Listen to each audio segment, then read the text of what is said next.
예, 8일이 지나면 이상 점타가 되지 않는다고 합니다.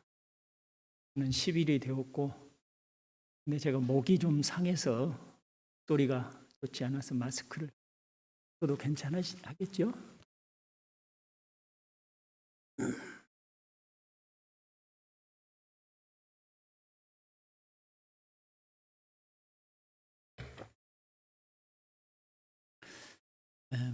믿음의 조상이라고 일컬음을 받은 아브라함의 믿음이 주는 교훈이 너무나 아름다웠습니다. 그래서 아브라함의 믿음이 주는 교훈을 좀 더 확장하여서 오늘 한 시간 더 살펴보고자 합니다.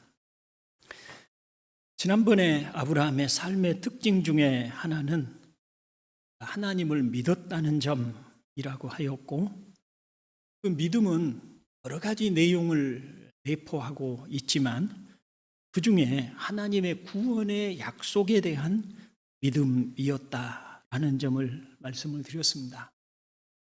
하나님께서 창세기 3장 15절에 말씀하신 구원자에 대한 약속이 아브라함의 씨로부터 이루어질 것이라고 하신 하나님의 말씀을 아브라함이 믿고 신뢰하였다는 것이었습니다.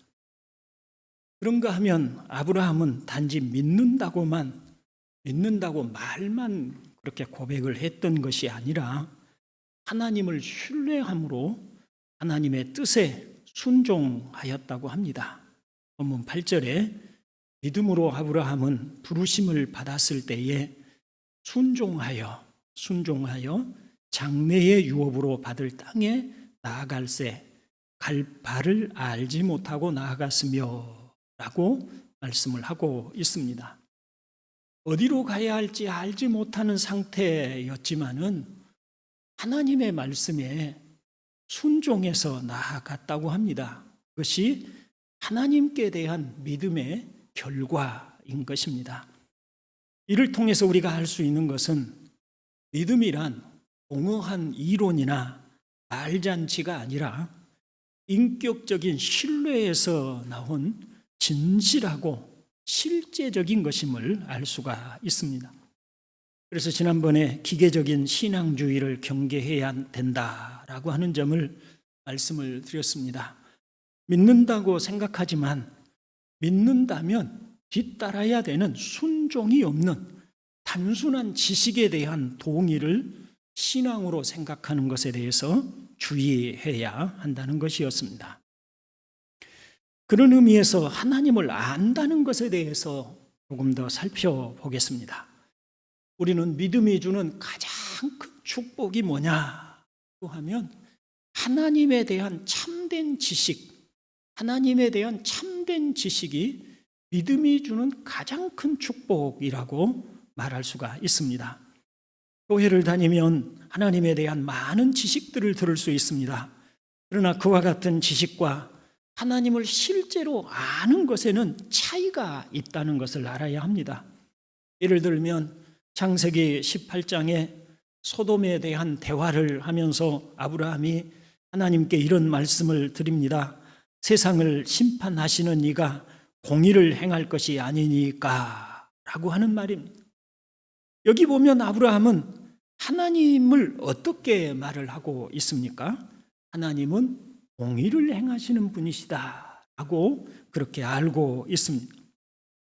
말하자면 아브라함은 하나님께 이렇게 말씀을 드리고 있는 셈입니다.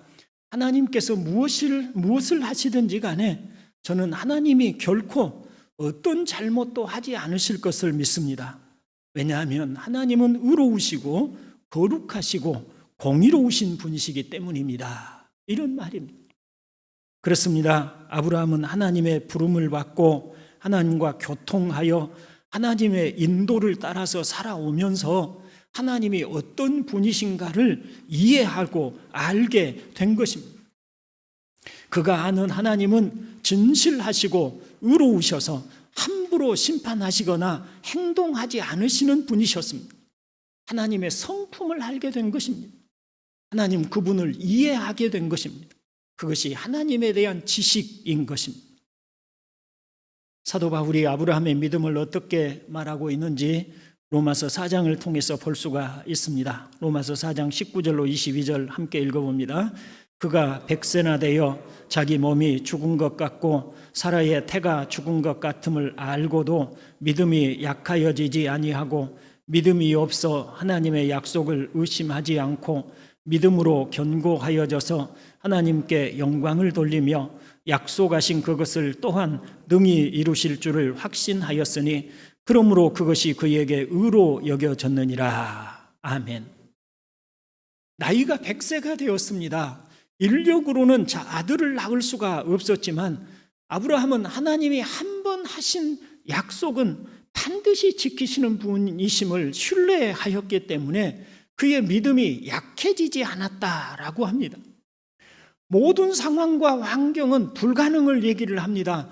그런데 아브라함이 믿는 하나님은 긍정을 얘기를 하십니다. 아브라함이 믿는 하나님은 신뢰를 말씀하십니다.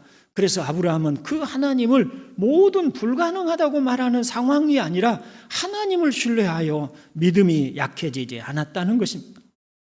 하나님에 관한 참된 지식은 믿음을 견고하게 한 것입니다. 그래서 하나님의 약속을 의심하지 않았다고 합니다. 오히려 더욱 믿음이 견고하여졌다고 합니다. 약속하신 것을 반드시 이루실 줄을 확신하였다고 합니다. 그것이 하나님께는 영광이 되었고 하나님은 그렇게 하나님께 영광을 돌려드린 아브라함의 믿음을 의로 여기셨다고 말씀을 하고 있습니다. 사랑하는 우리 동산교회 형제 여러분, 우리가 이 세상을 살면서 하나님을 알고 또 그분의 성품을 알고 믿는 것이 얼마나 중요한지 모릅니다. 하나님은 영원히 변하지 않으시는 신실하신 분이시라고 하십니다. 그분은 하신 말씀이나 뜻하신 바를 반드시 지키시고 성취하시는 분이시라고 합니다. 야고보서 1장 17절에서는 변함도 없고 회전하는 그림자도 없는 분이시라고 하시고 베드로전서 5장 10절은 모든 은혜의 아버지시라고 합니다. 그런 하나님을 아는 것보다 더 중요한 것이 어디가 있겠습니까? 여러분은 하나님을 아십니까? 하나님의 성품을 아십니까? 신뢰하십니까? 다시 말씀드리지만 믿음의 첫 번째의 위대한 축복은 우리를 하나님을 아는 지식으로 이끌어 준다는 것입니다. 어떤 의미로 말이죠? 믿음은 우리를 하나님을 알도록 도와주는 역할을 합니다. 다시 말씀드립니다. 믿음은 우리로 하나님을 알도록 하는 데에 그 역할이 있다는 것입니다. 믿음의 역할이 뭐냐? 우리를 하나님을 알도록 하는 데 있는 것입니다. 믿음의 최종적인 역할은 하나님을 알도록 하는 데 있다는 것입니다. 이것의 깊은 의미를 이해하실지 모르겠습니다. 우리는 처음 성경을 통해서 하나님을 믿게 되지만 그것으로 끝나지 않습니다. 하나님은 멀리 계신 분이 아니시기 때문입니다. 우리는 하나님을 믿으면서 점차로 하나님을 마음으로 알아가기 시작합니다. 사랑하기 시작합니다. 더불어 하나님을 알아가는 참된 지식이 우리를 더욱 하나님을 신뢰하고 믿게 만듭니다. 믿음과 지식이 비례하여 상승작용을 하는 것입니다. 그것을 저는 이렇게 말씀드리고 싶습니다. 성경을 통해서 하나님을 믿게 되면 그때부터 하나님과 동행하면서 그분과 함께 걸어가고 그분과 함께 살기 시작하면서 그분을 알게 되고 이해하게 되고 신뢰하게 되고 그래서 하나님을 아는 만큼 믿음이 더 성장해지고 하나님을 믿는 만큼 그분에 대한 신뢰가 더해져 가게 되고 그래서 하나님을 더 깊이 알아가게 된다는 것입니다. 이것이 바로 우리의 믿음의 성숙인 것입니다. 그리고 하나님은 그런 우리에게 하나님을 더욱 신뢰하고 알도록 여러모로 우리에게 증거해 주시고 확증시켜 주십니다. 신앙생활하면서 하나님으로부터 하나님이 어떤 분이신가를 경험하게 함으로 하나님을 깊이 이해하도록 하나님의 도우심과 하나님의 인도하심을 느끼지 못한다는 것은 잘 신앙생활을 하고 있는 것이 아니라는 점을 말씀드릴 수가 있겠습니다. 이와 같은 믿음은 나중에 아브라함처럼 눈에 보이지 않거나 불가능해 보이는 것까지 의심 없이 믿고 신뢰하게 합니다. 우리 모두가 바로 이런 아브라함과 같은 보이지 않거나 불가능해 보이는 것까지 의심 없이 믿고 신뢰하는 그런 믿음의 성도가 되기를 주님의 이름으로 축원을 드립니다. 다음으로 아브라함의 믿음의 내용을 두 가지로 살펴봅니다. 먼저 아브라함은 하나님께서 그에게 무엇을 하실지에 대해서 이해는 하지 못했어도 하나님을 신뢰했다는 점입니다. 본문 8절을 다시 한번 읽어봅니다. 믿음으로 아브라함은 부르심을 받았을 때에 순종하여 장래의 유업으로 받을 땅에 나아갈새 갈 바를 알지 못하고 나아갔으며. 아멘. 그는 자신이 어디로 가야 할 줄을 몰랐습니다. 그러나 아브라함은 무조건 나아갔습니다.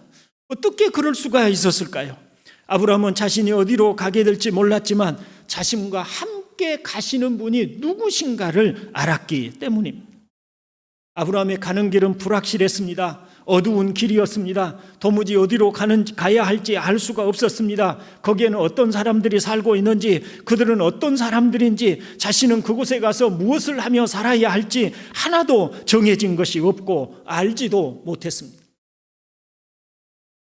제가 아브라함에 대해서 생각하면서 문득 제 청년 시절이 생각이 났습니다. 청년 시절에 참 고민이 많았던 것 같습니다. 앞으로 나는 무엇을 하고 살까? 나는 어떻게 살아가게 될까? 나의 미래는 어떻게 될까? 그와 같은 고민들이었습니다. 그러면서 그런 생각을 했습니다. 만일 그때 제가 지금 가지고 있는 것과 같은 믿음을 가지고 있었다면 그런 고민을 많이 할 필요가 없었을 텐데 라는 생각이었습니다. 왜냐하면 하나님께서 나를 붙드시고 인도하신다는 믿음이 있다면 앞으로 어떤 인생이 내 앞에 펼쳐지든 걱정하고 두려울 것이 없었다는 것입니다.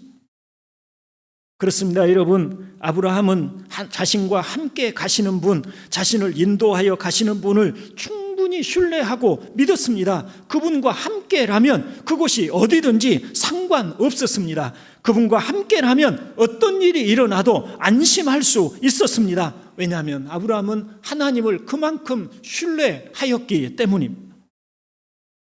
우리의 믿음도 이와 같아야 한다는 점 또한 말할 필요가 없습니다. 바울은 말을 합니다. 하나님이 미리 아신 자들을 또한 그 아들의 형상을 본받게 하기 위해서 미리 정하셨으니 이는 그로 많은 형제 중에서 맏아들이 되게 하려 하심이니라. 또 미리 정하신 그들을 또한 부르시고 부르신 그들을 또한 의롭다 하시고 의롭다 하신 그들을 또한 영화롭게 하셨느니라. 아멘. 이 말씀을 풀어 설명하면 이렇습니다. 우리는 하나님이 그 아들 예수 그리스도를 본받게 하기 위해서 이미 알고 택하신 사람들이다. 그렇게 미리 정한 우리를 하나님이 부르셨고 부르신 우리를 의롭다고 하셨고 영화롭게 하셨으니 그러니 우리가 무엇을 두려워할 필요가 있겠는가라고 하는 그런 얘기를 바울이 하고 있는 것입니다.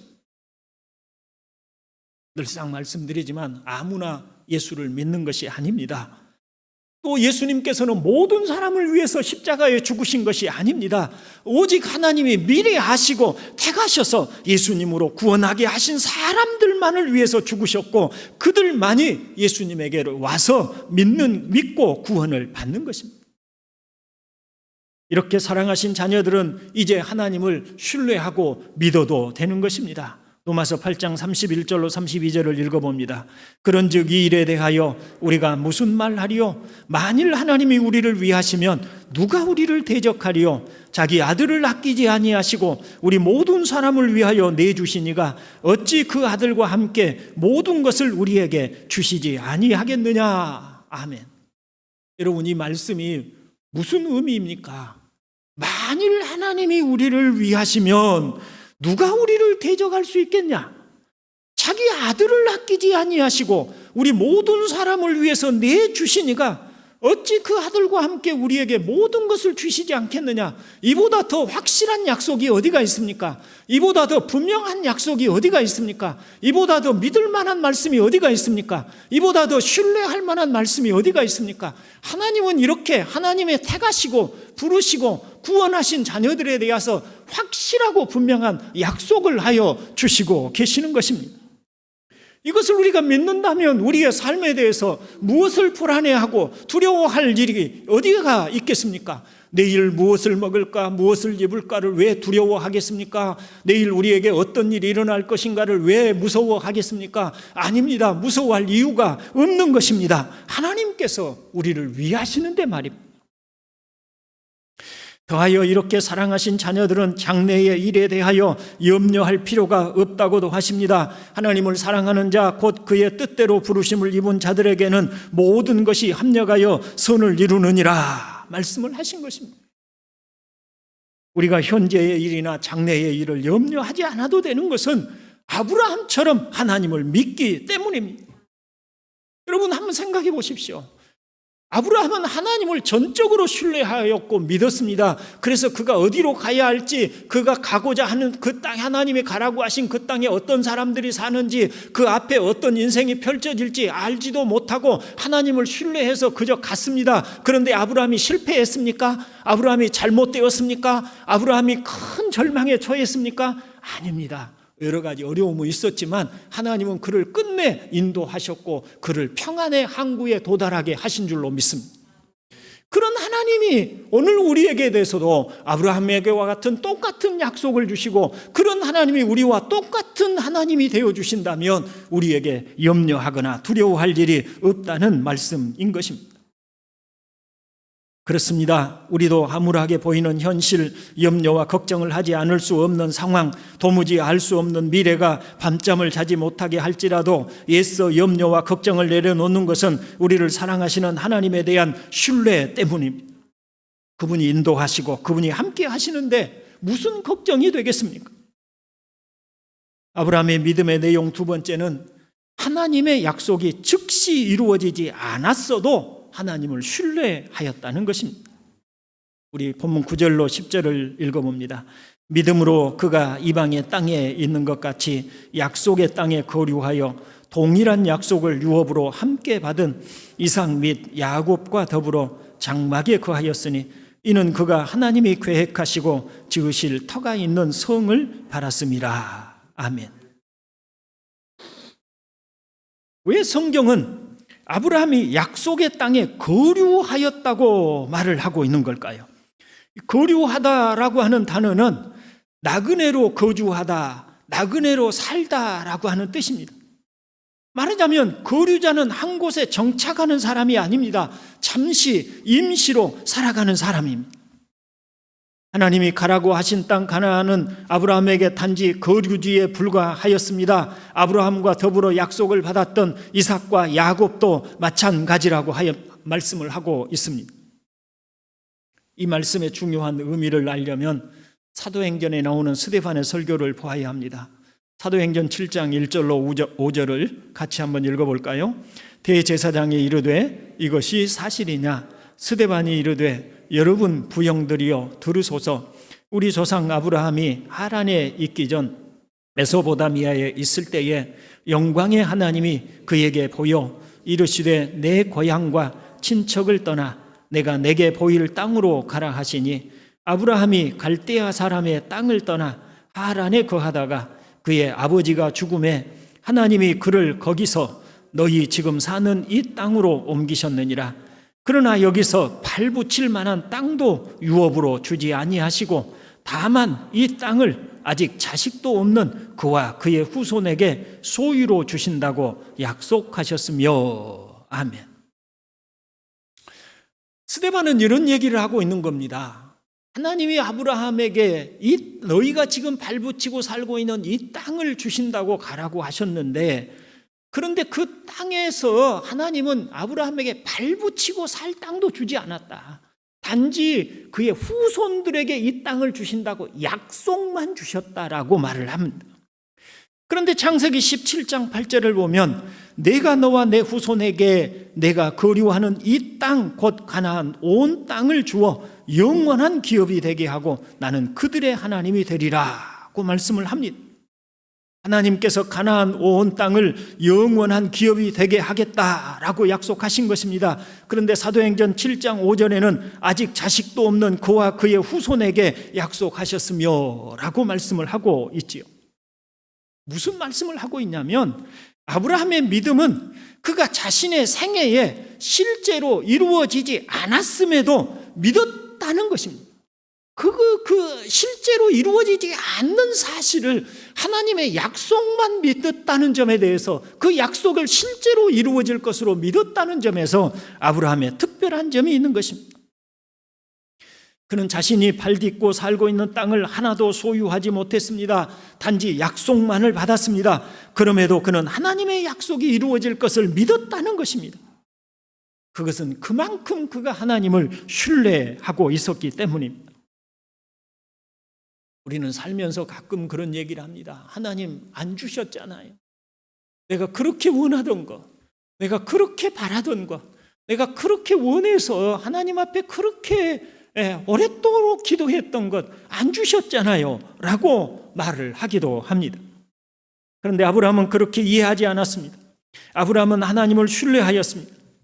아브라함의 입장에서 말한다면, 여러분, 나는 하나님이 약속하신 바가 아직 이루어지지 않았다고 해서 조금도 실망하지 않습니다. 나는 하나님이 하나님의 때에 하나님의 방법으로 이루실 것을 의심하지 않습니다.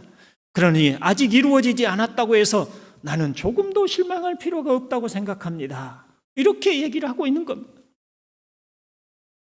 이런 점에서 우리와 얼마나 질적으로 다른 믿음을 가지고 있는지 모르겠다는 생각을 하게 됩니다.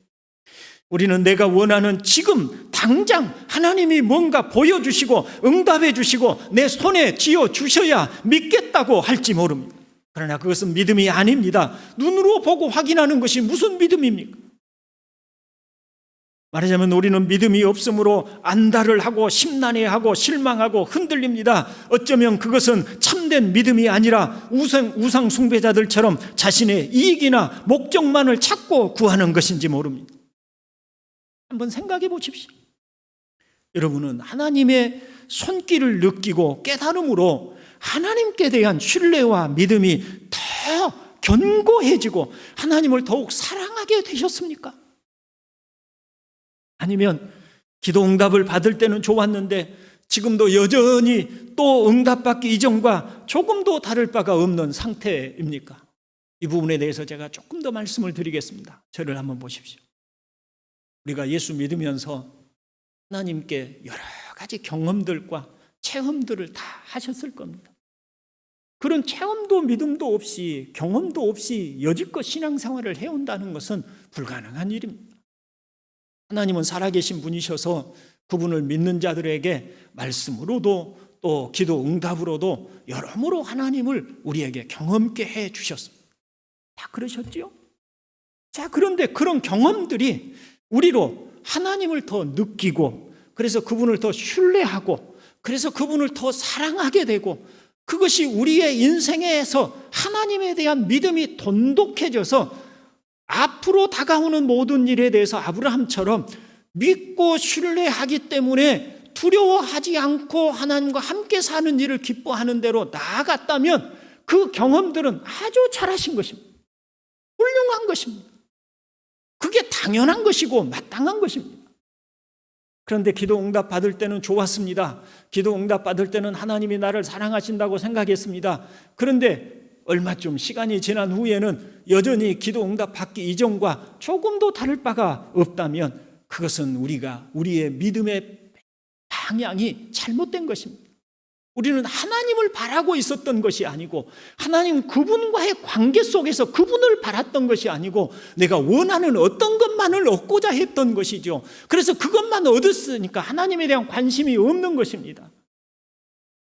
그것은 하나님에 대한 신뢰를 더해주지도 않았고 우리의 믿음을 더 견고하게 해주지도 않았습니다. 또다시 문제가 생기면 또 하나님을 의지하고 막 부르짖겠지만 얻을 것 얻고 나면 조금도 또 하나님에 대해서 관심이 없게 되는 겁니다.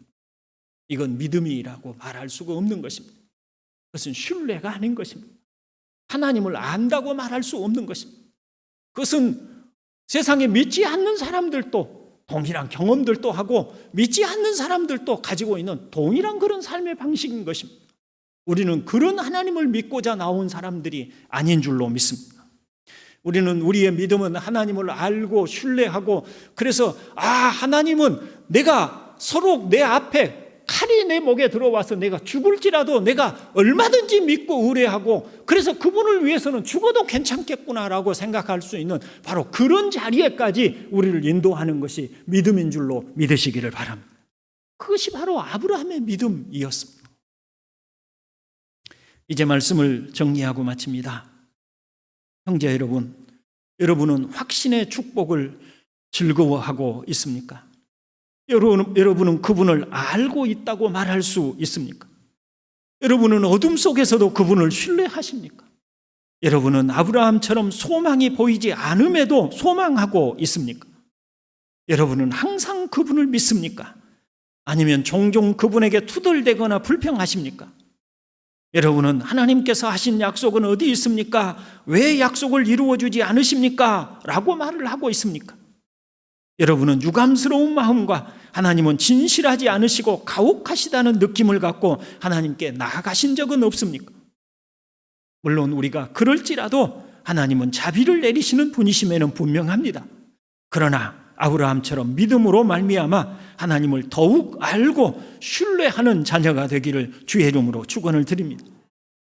이제 신앙의 초점을 원하는 어떤 것을 얻어 누리려는 데에서 참 신이시고 영원하신 하나님을 알고 그분과 함께 하는 대로 맞추시기를 바랍니다. 창조주 하나님이 나의 아빠 아버지가 되시고 모든 좋은 은사와 각종 좋은 선물을 가지신 그분과 함께 살아가는 일이 너무 기쁘고 행복하게 여겨지는 성도가 되기를 바랍니다. 하나님이 나를 아셨고 택하셨고 부르셨으며 의롭다고 모든 허물과 죄를 덮어주셨고 영원히 함께 하자고 하시는 것을 깊은 감격으로 받아들이시는 성도가 되기를 바랍니다. 하나님이 하신 말씀은 틀림이 없으며 그분의 약속은 반드시 이루어지며 그분이 우리를 사랑하신다는 것을 믿는 성도가 되기를 다시 한번 주의 이름으로 축원을 드립니다. 아멘. 기도합니다. 우리 여호와 아버지 하나님은 살아계시고 또 그 살아계심을 사랑하는 하나님의 자녀들에게 항상 나타내 보여주시고 증거해 주시고 확신시켜 주시는 분이십니다. 아버지 하나님, 우리 동산교회 형제들이 하나님이 참으로 살아계시고 우리의 선한 아빠 아버지가 되어주신 분이신 것을 언제나 느끼고 알게 하여 주시기를 원합니다. 우리가 그것을 깨달을 수 있도록 은혜 주시기를 원합니다. 그런 과정을 통해서 하나님, 우리 동산교회 형제들이 하나님 아버지를 더 사랑하게 되고 알게 되고 신뢰하게 되고 믿는 성도들이 되어가게 하여 주옵소서.